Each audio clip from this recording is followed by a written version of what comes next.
তারা আল্লাহকেও আমাদের মতো এরকম একজন সত্তা ভেবে আল্লাহ হাবিব সাল্লাল্লাহু আলাইহি ওয়াসাল্লামকে জিজ্ঞেস করতেছে যে ইদান খালাকাল্লাহু কুল্লা শাই ফামান খালাকাল্লাহ, মুহাম্মদ তুমি তো বলো যে আল্লাহ নাকি সব সৃষ্টি করেছে, তো আল্লাহকে কে সৃষ্টি করেছে? অথবা বলো যে আল্লাহর বাবাকে, আল্লাহর দাদাকে, আল্লাহর পরদাদাকে, আল্লাহর বংশটা বলো। তো তখন তাদের এই প্রশ্নের জবাবে আল্লাহ তাআলা সূরাতুল ইখলাস নাজিল করেন যে কুল হুয়াল্লাহু আহাদ, হে নবী আপনি বলুন আল্লাহ হচ্ছেন এক, অদ্বিতীয়, ইউনিক, অ্যাবসলিউট।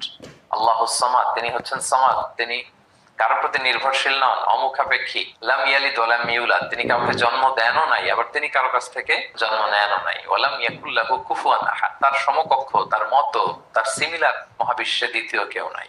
সুবহানাল্লাহ। এটা হচ্ছে শানে নুজুল, কোন প্রেক্ষাপটে নাজিল হয়েছে, এটা হচ্ছে একটা বর্ণনা। আরেক বর্ণনা এসছে মক্কার মুশরিকরা জিজ্ঞেস করতে আরম্ভ করলো, ইয়া মুহাম্মদ আমরা জানি মানুষ মাটির তৈরি, ফেরেশতারা নূরের তৈরি মানে আলোর তৈরি, এরপর জিনেরা আগুনের তৈরি, আল্লাহ কিসের তৈরি? আল্লাহ তাআলা বাইয়িন লানা জিনসা রাব্বিক, তোমার আল্লাহর জিন্স বর্ণনা করো, কোত্থেকে আসছে, কি দিয়ে, কোন জিন্স থেকে মানে কোন জিনিস থেকে তৈরি? তখন আল্লাহ তাআলা এই সূরাটা নাজিল করলেন, কুল হুয়াল্লাহু আহাদ আল্লাহুস সামাদ লাম ইয়ালিদ ওয়া লাম ইউলাদ ওয়া লাম ইয়াকুল লাহু কুফুয়ান আহাদ। এইভাবে অনেকগুলো বর্ণনা পাওয়া যায় যে